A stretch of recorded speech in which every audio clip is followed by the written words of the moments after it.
What's up, everybody? It's Tony back with another video. In this video, I want to give, I know it's kind of early, but I want to give like my year-end review of what I read so far in 2023. For those of you who already viewed some videos on my channel, you know that I am completely new to reading and I'm completely new to BookTube.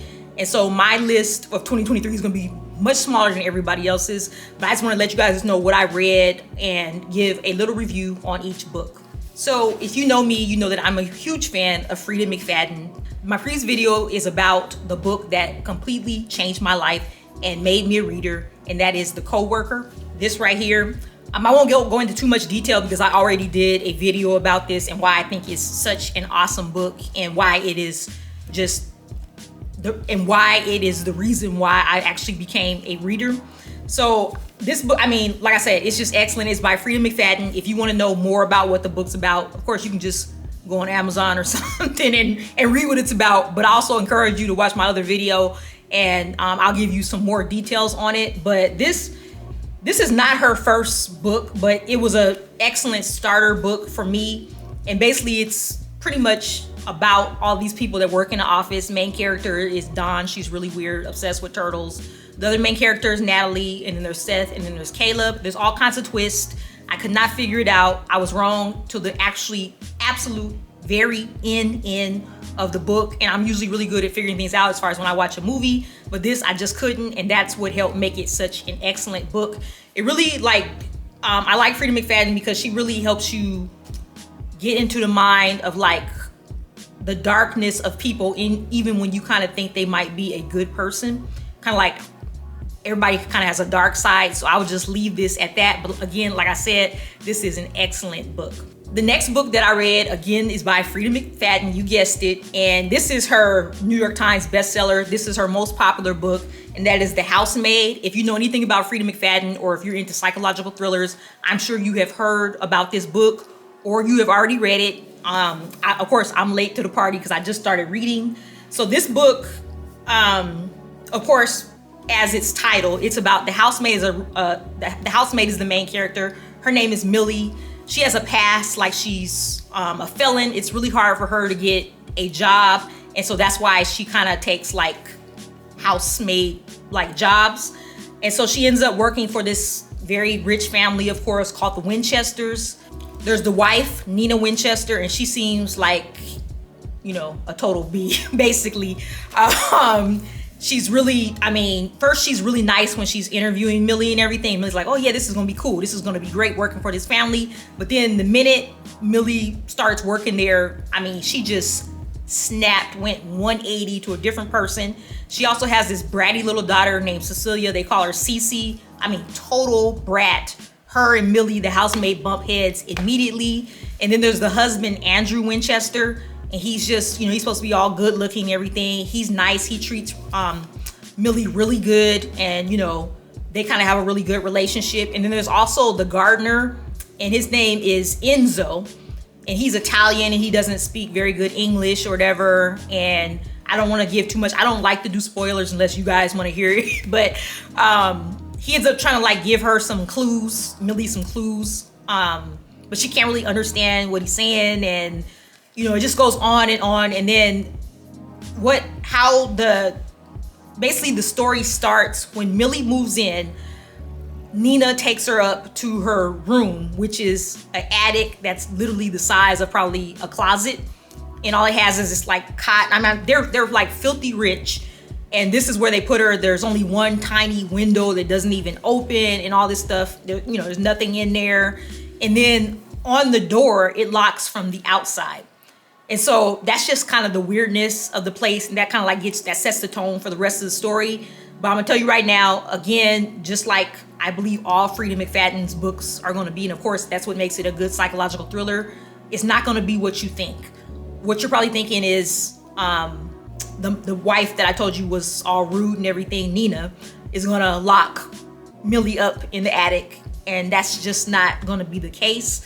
But I highly recommend this book. I still like The Coworker better than this one, just to let you know. But this is actually an excellent book. It's really good. And I don't know if I said this already, they're gonna make a movie out of it. From what I understand, I can't wait to see the movie, how they're gonna do it. But I love the way Frida McFadden writes. She's my favorite author right now. She's like the only author right now, but she's the one that got me hooked. And I just highly if you haven't read this already, I highly recommend that you check this out. Okay, so the next book is going to be no surprise what I read next after The Housemaid, and that is The Housemaids Secret. And of course, this one is the same housemaid. It's Millie again. She still has that criminal record, so she's still taking jobs as a housemaid, and she's worked like for several people by the time this story starts, and she kind of has like a reputation. I don't want to say what that reputation is, but she has a reputation. And so she starts working for this family, the Garricks. There's Douglas Garrick. He's like a rich, like billionaire, super rich. And then he has his wife, Mrs. Garrick, how the story starts, Mr. Garrick did all the interviewing for Millie, to come work for them and everything.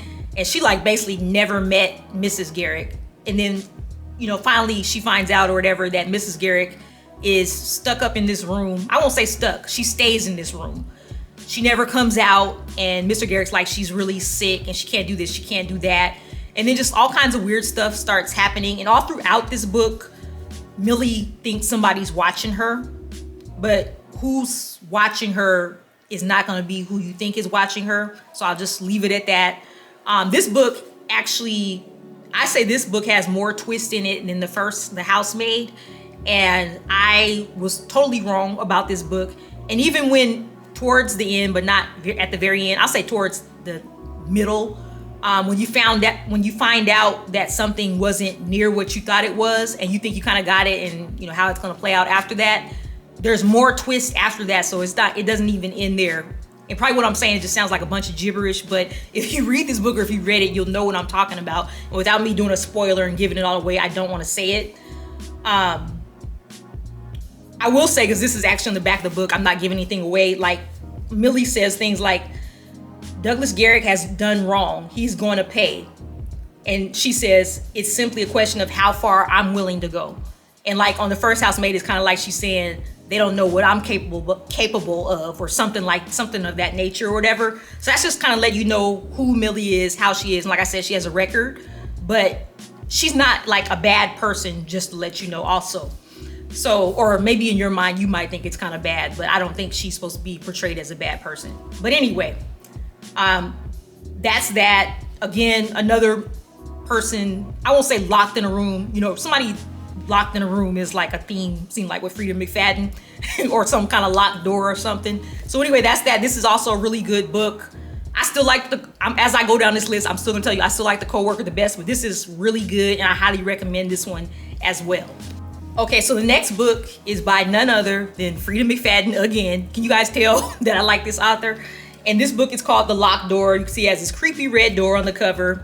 Again, so another thing about a door, Frida McFadden seems to like doors and locked doors and all this kind of stuff. But this one's very different from The Housemaid and all that. This one centers around a character, Nora Davis. So when she was 11 years old, her dad ended up being arrested like right in front of her face for like murdering all these women. He was a serial killer known as the Handyman. And the reason why they called him the Handyman is because he used to chop the women's hands off and leave them somewhere or wherever.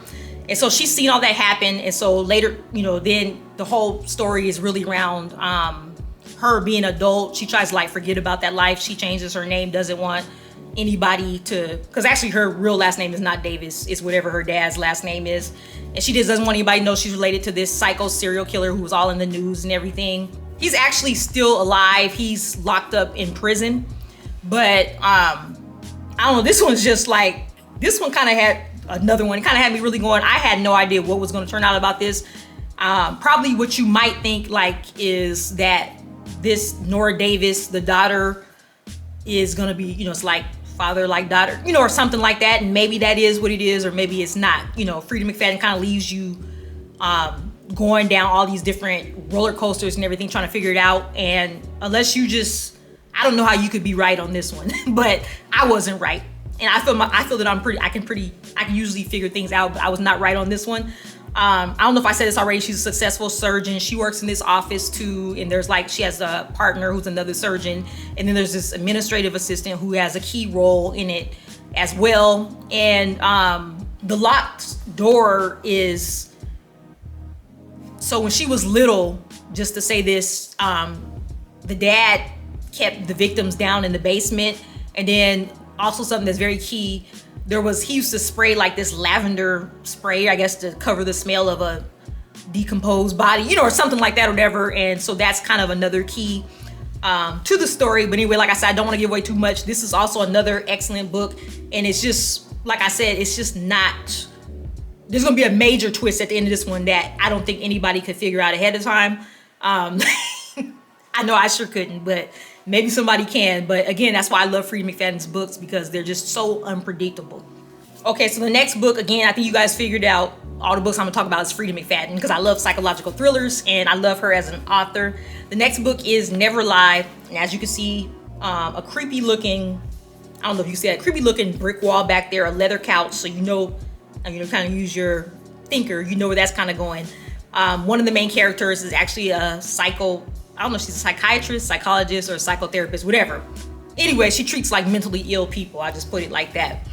And she's one of the main characters in the back story, but she's not the main character. The main character is Trisha. And basically her and her husband are going to go look at a house to purchase. And so they end up, it's like a blizzard and everything, and they end up in this big old giant house, and they end up stuck and stranded there.